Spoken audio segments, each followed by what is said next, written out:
What's going on, everybody? Welcome back to the Bright Pinstripes podcast. We're back and we're ready to go at it. Obviously, Yankees won last night. That makes it 4 in a row for this team. You're saying there's a chance. It's very small. I don't expect it to happen. None of these New York teams are going to do it. But let's talk about the teams that may have a chance to do it before we get into the Yankees. Obviously, we're in September baseball. And so now it's time to talk about playoffs because it is closer than ever. And so when we look at these standings, our division leaders are Baltimore, shocker. That's really shocker. Twins are leading the Central. That's just a weak division. Anyone could have taken that. And then you have the Astros, who got swept by the Yankees, which we will talk about. We will 100% talk about. Astros leading the West. Then when you get into the wild card, you have Tampa leading the pack. Then you have Seattle right in between. And then Toronto in a very, very dangerous situation with Texas right behind them, ready to pounce at half a game. And then you have Boston that's far away at 5 games. And then the Yankees are 7.5 games back of Toronto. I mean, look, AL wildcard, more than likely, it's either coming down to Texas or Toronto.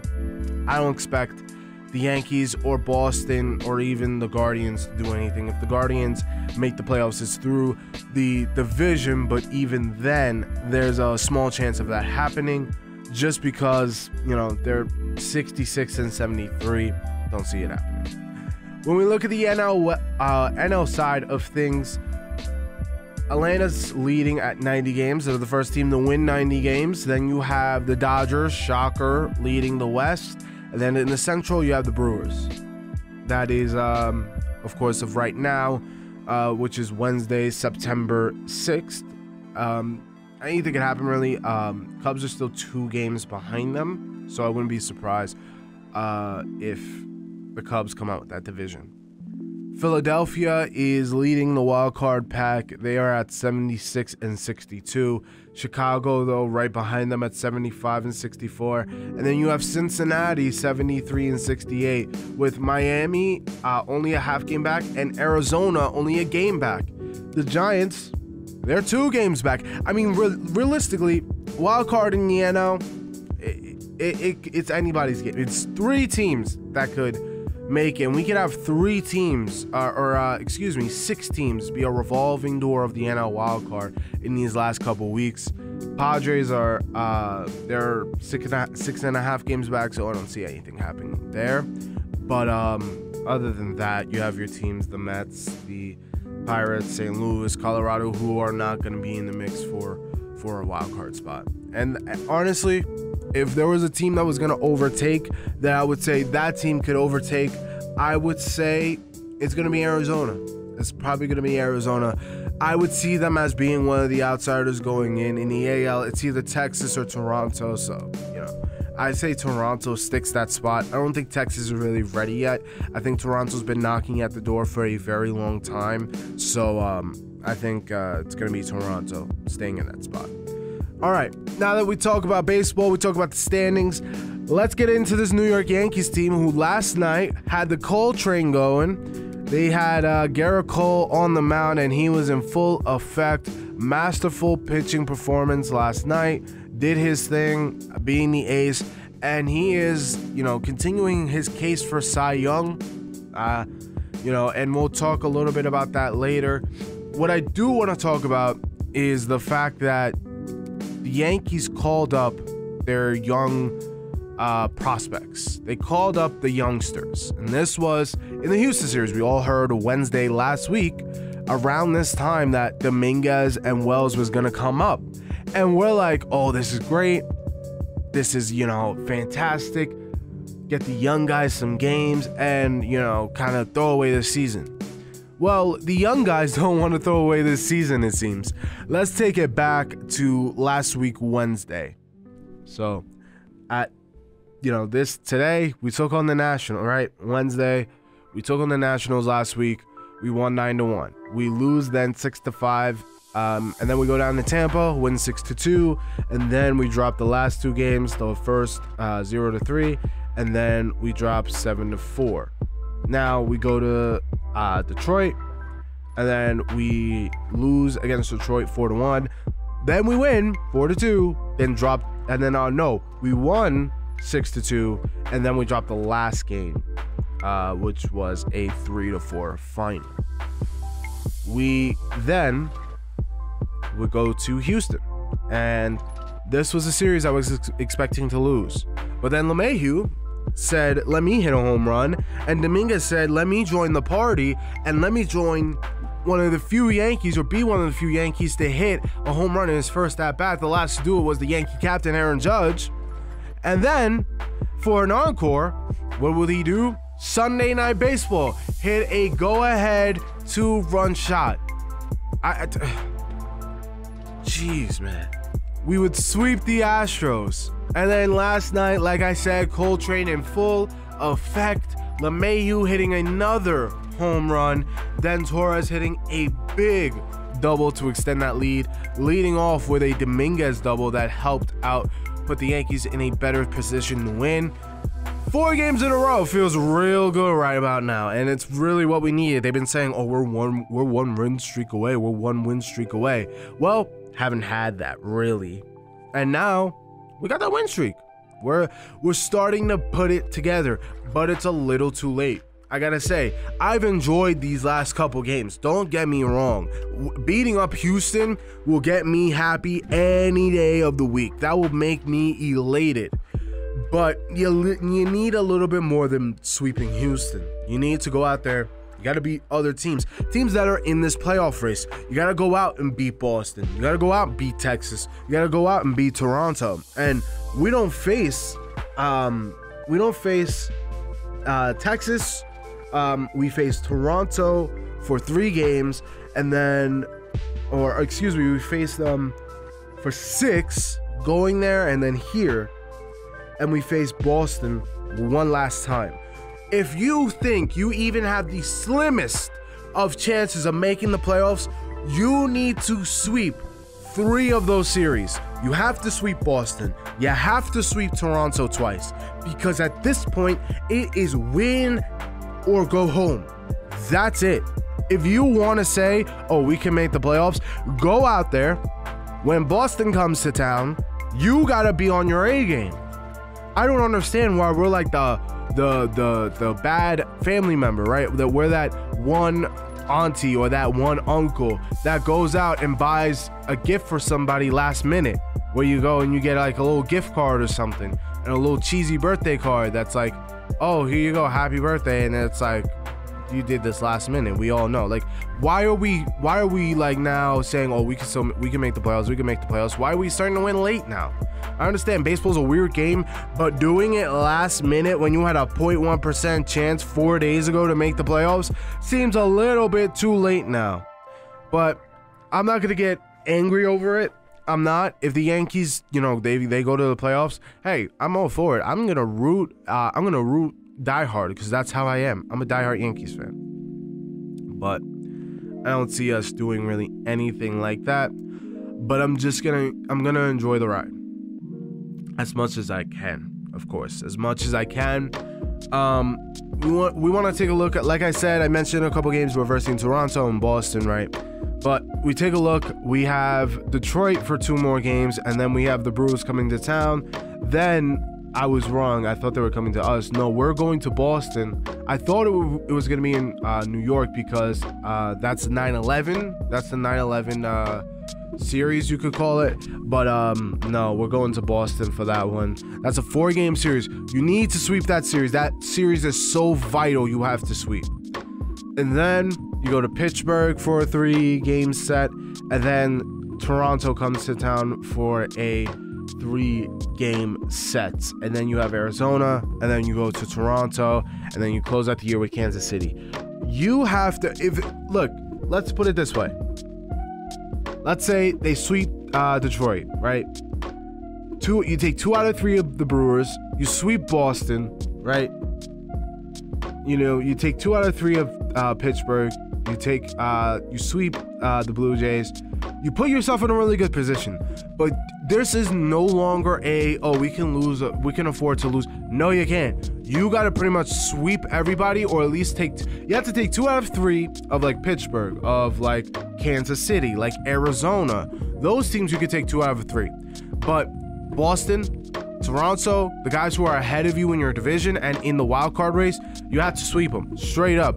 Boston's right ahead of you. You sweep Boston. Now all you have is Toronto. Keep winning, keep winning. Now you got to go up against Toronto in your house. Go ahead and sweep them in your house. Now you're right there. You're right in that race. If you can get to Toronto, when Toronto comes to New York and you go and sweep Toronto, you put yourself in a great prime position to at least get the last wild card spot. And from there, it's all on you. Now you just got to keep steady. But I don't see it happening. I realistically don't think the Yankees are making the playoffs. But if they can win out, if they could go, they can win a couple games, they can go take 2 out of 3 of every series besides the ones at Boston, Toronto, this team will be set. But I don't see that happening. Hopefully it does, because, you know, Yankees out in the playoffs, this is a bad recipe. When it comes down to our hot and cold players, before I wrap up, when it comes to hot and cold players, I mean, who's hotter right now than the kids? Dominguez, Pereira, Wells. I'm going to give it to them, but I'm also going to give my flowers to Gleyber Torres. He has been extremely hot as of late, but I can't just pick one person here. I have to go with the Yankee Yutes, what they're calling it. I like it, actually. I like it better than the Bronx Bombers, just because that was a certain time period that has now gone and passed.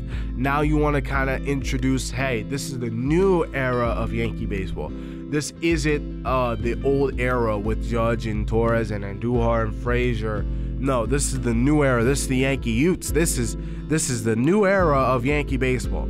So I like that they did that. When it comes to cold hitters, I think, you know, there hasn't been anyone really colder, if you want to put it that way. I mean, as much as I said, oh yeah, the kids are doing great, I mean, Oswaldo Cabrera's been pretty bad.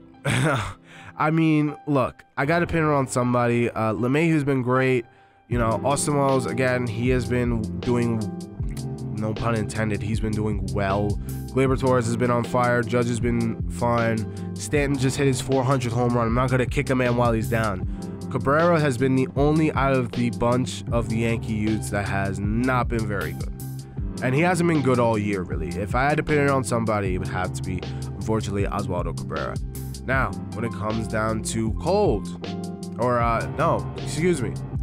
when it comes down to hot pitchers, Garrett Cole has been phenomenal. Garrett Cole's been phenomenal, all right, but I'm going to give it to somebody else. I'm going to give it to somebody else. Loaiza's been pretty good. He's been doing pretty well, and I like the way Loaiza's pitching. I've said this before, Loaiza should be the closer, but the Yankees are for some reason invested on Clay Holmes, but you know what? That's their decision. When it comes to cold pitchers, I mean, Clay Holmes, he's been pretty bad. He gave up, like, I think before the Houston series, I think it was like in his last 7 appearances, he gave up 6 runs. Clay Holmes has been pretty bad, and we almost saw it in the Houston series. He almost choked the game Saturday, where he had that miscue on fielding, and we almost, you know, we would have taken 2 out of 3, which you take, but like, you know, hindsight's always 20/20, and you know, you want to sweep that series. You want to keep yourself in the race. When it comes down to any like how do you say it? When it comes down to being a closer, you got to be locked down. When it comes down to being the guy who needs to end the game, you gotta, you know, you can't dilly down. It's gotta be locked down, shut the door. And Yankee fans have been spoiled with Mariano Rivera. Just like I feel like, you know, any great player that you have, like I'm sure Boston fans miss David Ortiz, and you have Padres fans who miss Trevor Hoffman, and you have Braves fans who miss Greg Maddux. You get spoiled with great players because you expect the next guys to be like that, but it's just not the case. And Clay Holmes has not been like that. Chapman kind of, instead of filling Mo's shoes, he made his own. And that was the same with Gregorius. And you could say with Jeter, Judge, because Jeter was the last captain. Judge is not Jeter whatsoever, but he made his own shoes and he became his own person. So Clay Holmes has just not been good as of late. We have seen a rocky Clay Holmes all year. Now, before we end this off, I do want to talk about the Yankee Yutes. I mean, we have to talk about it. So obviously, like I said before, Dominguez, Wells gets called up. Randy Vasquez along with them, and that was with the move with Bader being put on waivers and Josh Donaldson being released. Thank God. It has come to my attention that these guys are really good. We all knew they were good. Look, we all knew that this group was really good. We all knew Dominguez could be something special, but we didn't expect this. We did not expect a phenomenal performance from these guys. And look, if you were to ask me, what would Dominguez do this year, I'd say he hit 250. I'd say he hit 250, hit a couple home runs here and there, whatever. Kind of just some filler games. Same with Austin Wells. Probably hits a little less because he's a catcher. He has to focus on that, and you want to focus on defense, not really hitting. But these guys have come out the gates and they come out swinging. Pereira has not been everything that we wanted. He's not the Juan Soto that we wanted from Pereira. He's not that filler left fielder yet. But you also have to give him time. And that's the same with Dominguez, and that's the same with Austin Wells.